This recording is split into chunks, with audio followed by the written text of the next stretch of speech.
요한계시록. 하나님께서 하늘과 땅을 창조하시고 새 하늘과 새 땅이 완성됩니다. 빛이 있으라 하시며 빛을 창조하셨고 그 빛과는 비교할 수 없는 영원한 주님 영광의 빛이 성을 밝혀줍니다. 교활한 사탄이 등장해서 인간을 미혹하지만 그 사탄이 결박당한 채 불못에 던져집니다. 인간이 낙원을 상실하지만 그 낙원이 회복됩니다. 인간이 하나님과 결별하게 되지만 인간이 하나님과 혼인관계로 묶입니다. 자연이 가시덤불과 엉겅퀴를 내어서 인간을 해치지만 자연이 사람을 돕고 위로합니다. 생명나무가 천사의 보호를 받아서 누구도 접근하지 못하지만 그 생명나무 실과를 먹습니다. 에덴 동산 꼭대기에서 흐르던 강물이 하나님의 보좌로부터 생명수 강으로 흐릅니다. 에덴 동산에서 만물을 통치하라고 위탁받았지만 실패했던 인간이 새하늘과 새 땅에서 왕노릇하면서 만물을 통치하게 됩니다. 영원히 변치 않는, 다시는 타락할 수 없는 진짜 낙원이 계시록의 결론으로 묘사됩니다. 선악과가 있었지만 시험이 끝났기 때문에 선악과가 없습니다. 이렇게 완성되어 갑니다. 그러니까 하나님께서는 에덴 동산과 인간을 만들었다가 그들이 실패하니까 여러 가지 방법을 써 보시면서 계시록까지 가시는 것이 아니라 계시록 21장과 22장의 새하늘과 새 땅을 이미 목적하시고 인간과 우주를 만드신 것입니다. 요한계시록은 예수 그리스도의 이야기입니다. 사람들은 계시록을 아직 오지 않은 저 미래, 세상 끝에 일어날 일들을 수수께끼처럼 엮어놓은 책 정도로 알고 있는 것 같습니다.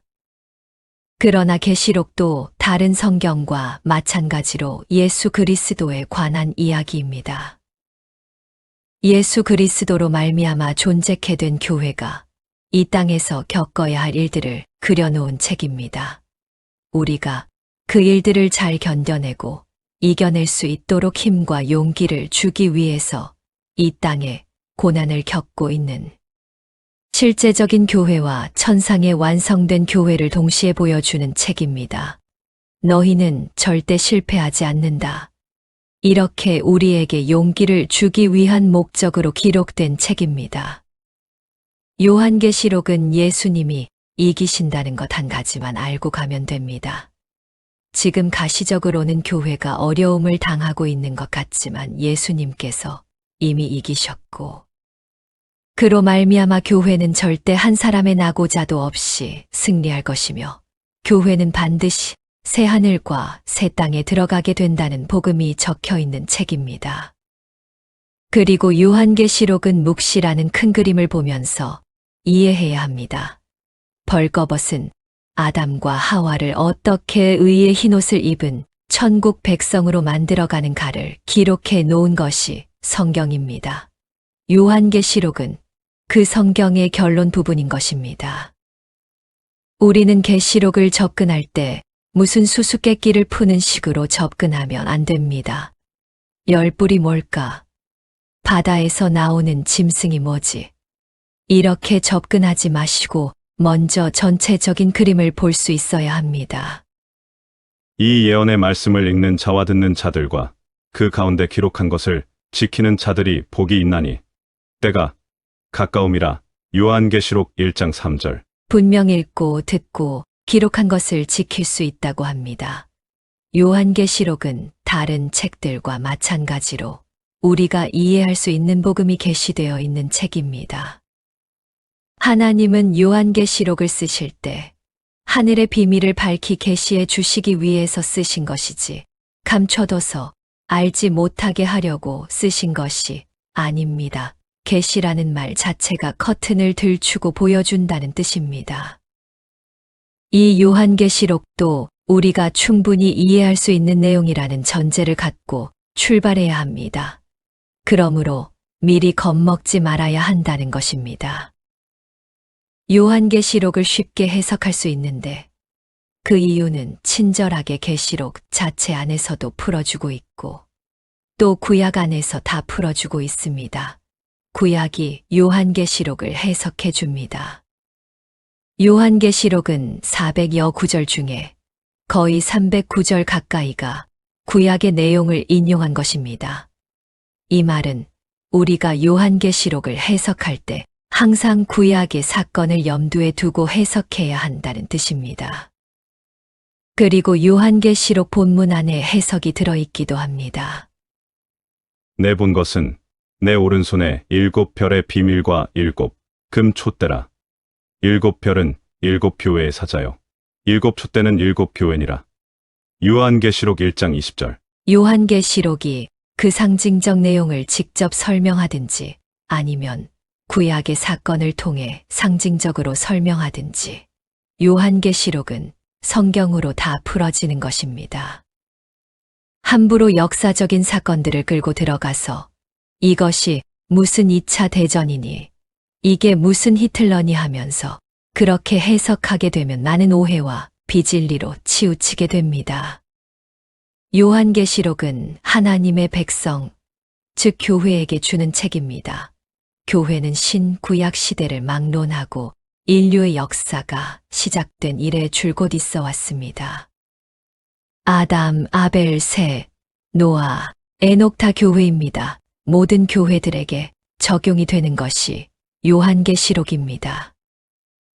요한계시록은 표면상으로는 소아시아의 7교회에 보낸 편지 형식을 띠고 있지만 그 당시 7이라는 숫자는 전체, 완전이라는 뜻을 갖고 있습니다. 요한이 7교회에 편지를 쓴 것은 그 모든 시대, 모든 지역을 초월한 전체 교회에게 쓴 것입니다. 교회 시대를 살아가는 우리 교회에게 일어날 일들을 지금 요한계시록은 설명하고 있는 것입니다. 요한계시록은 당시 로마 압제를 받고 있었던 교회를 향해 로마인들이 알아볼 수 없는 그들만의 상징 구약의 내용 등으로 교회의 영적으로, 신분적으로 하늘에 존재하고 있다는 사실을 알려줌으로써 우리를 그렇게 완성하실 것이라는 소망의 메시지입니다. 교회가 어떻게 하나님 나라로 완성되어져 가는지를 천상에서 내려다보시며 이야기 형식으로 그려놓은 것이 요한계시록입니다. 그렇다면 요한계시록을 어떻게 읽을 것인가?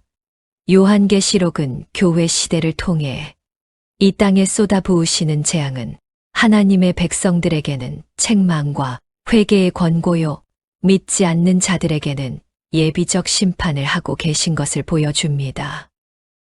지금 우리에게 닥치는 그러한 자연재해, 기근, 전쟁 같은 예비적인 심판을 보면서 우리 교회들은 최종적인 심판이 얼마나 두려운 것인지를 깊이 생각하고 우리의 삶을 돌아보아야 하는 것입니다. 요한계시록은 지금 우리에게 일어나는 전쟁과 기근과 자연재해의 이유까지도 친절하게 설명을 하고 있습니다. 그것을 보면서 우리들은 무엇을 배워야 하는지도 가르치고 있는 것입니다. 그런 사망에서 건져주신 하나님의 은혜를 깊이 깨닫고 다시 정신을 차리고 그리스도인으로서의 전투하는 삶을 살아내야 하는 것입니다. 또한 요한계시록은 사탄이 어떻게 세상을 미혹하고 있는지도 자세하게 설명을 해줍니다. 교회에 대한 정의가 혼란스러워질수록 이 세상에서 올바로 가는 진짜 교회들은 점점 힘을 잃게 되지만 아무리 사탄이 그렇게 방해를 한다 해도 참 교회는 절대 실패하지 않는다는 것을 우리는 요한계시록을 통해서 알 수 있는 것입니다. 요한계시록의 장르는 묵시문학입니다. 묵시문학은 일정한 전개 과정을 가진 이야기 형태의 초월성을 내포한 문학입니다. 요한계시록은 공간적 초월성으로 교회는 이 땅에 존재하지만 동시에 하늘에 존재합니다. 그리고 시간적 초월성으로 교회는 종말적 구원의 복을 현재 누리고 있는 것으로 묘사합니다. 초월성을 표현하기 위해서 환상을 사용하고 그 환상을 표현하기 위해 상징적인 것을 동원하는 것입니다. 하나님께 받은 메시지를 효과적으로 이해하기 쉽게 전달하기 위해서 마치 그림처럼 눈앞에서 회화적 묘사와 화려한 상징으로 강한 인상을 주며 펼쳐 보이는 것입니다. 요한계시록에서 천사, 짐승, 숫자들을 볼 때 그런 초월이나 상징을 통해서 어떤 데 원칙을 설명하는 것이지 특정한 사건들을 묘사하는 것은 아닙니다. 전체의 환상을 큰 틀로 보아서 하나님께서 말씀하시고자 하는 메시지만 들으면 되는 것이지 짐승, 음녀, 인, 나팔, 대접들을 퍼즐 맞추듯이 시도하다 보면 환상 전체가 주는 메시지를 놓칠 수 있습니다. 환상에 나오는 바벨론은 그 당시의 사람들에게는 로마의 제국주의적 이데올로기와 핍박을 상징하고 현대의 사람들에게는 물질주의, 쾌락주의로 잠입해 있는 마귀의 세력을 이야기하는 것입니다. 요한계시록은 계시 문학이기도 합니다. 우리는 예언하면 앞일을 미리 말하는 것이라고만 알고 있습니다. 성경이 말하고 있는 선지자들이 선포했던 예언의 말씀을 자세히 보면 항상 앞일만 말하는 것이 아니었습니다. 과거에 행하셨던 하나님의 사역을 해석해서 그것이 이스라엘 백성의 현재 삶에 의미가 있는지를 적용함으로써 범죄한 이스라엘을 각성시키는 과거적 예언을 하기도 했고 미래에 관한 일이라 할지라도 과거와 철저하게 관련되어 전개될 것을 말했습니다. 예언이라는 것은 하나님의 말씀을 잘 해석하여 현재에 경험되고 미래에 완성될 하나님의 구속 사건과 하나님 나라를 설명하는 것을 예언이라 하는 것입니다. 구약의 선지자들이 이미 일어났던 출애굽 사건을 근거로 구속 사건을 예견했던 것처럼 요한은 요한계시록에서 그리스도의 십자가 사건을 근거로 현재에 경험되고 미래에 완성될 하나님의 구속 사건을 설명하고 있습니다. 요한계시록에는 예수 그리스도와 그분으로 말미암는 구속의 이야기와 하나님 나라에 대한 것만 기록되어 있는 것입니다. 그것이 예언의 말씀의 의미입니다. 그리고 요한계시록은 서신문학이기도 합니다. 서신이라는 것은 시간적 공간적으로 제한된 1차적 독자인 수신자의 상황을 고려하여 기록됩니다. 서머나 교회에게 에베소 교회에게 해놓고 엉뚱한 소리를 할 수는 없는 것입니다. 첫 번째 계시록의 수신자인 7교회는 하나같이 문제점을 가지고 있었으며 그 문제를 해결하기 위해 요한계시록이 주어졌다는 것입니다. 그들은 영적 전투에 노출되어 있었으며 영적 전투에서 패할 수 있는 가능성을 원천 봉쇄하기 위해 그 목적이 있었다는 것입니다. 서신을 보면서 당시 초대 교회들의 실상을 파악할 수 있게 되고 그 7교회를 밀 까부르듯이 까부르려 했던 사탄의 세력이 지금 이 편지의 동일한 수신자인 이 시대를 비롯한 전체 하나님의 교회에 동일한 세력으로 공격을 가할 것이라는 것을 배우게 되는 것입니다. 그래서 서신의 마지막마다 후렴구처럼 이기는 자에게 주어지는 약속들이 등장하는 것입니다. 편지라는 양식을 동원해서 좀 더 현실적으로 우리에게 다가오는 것입니다. 마지막으로 요한계시록의 구조를 살펴보면 요한계시록 1장 1절에서 8절까지가 서론, 그리고 요한계시록 22장 6절에서 21절까지가 결론입니다. 그 서론과 결론 사이의 내용을 7부분으로 나눕니다. 첫 번째가 7교회를 설명하는 2장과 3장입니다. 두 번째가 7인을 설명하는 4장에서 7장까지입니다. 그리고 7장 1절에서 17절까지 삽입이 들어가 있는데 그런 것은 일단 무시하시면 됩니다. 세 번째가 7나팔을 설명하는 8장에서 11장까지입니다. 네 번째가 요한계시록의 주제장인 12장에서 14장입니다. 거기에는 여자, 남자아이, 용, 666, 14만 4천 등이 나옵니다. 요한계시록은 12장에서 14장까지의 내용을 중심으로 대칭 구조로 되어 있습니다. 다섯 번째가 7대접을 설명하는 15장에서 16장까지입니다.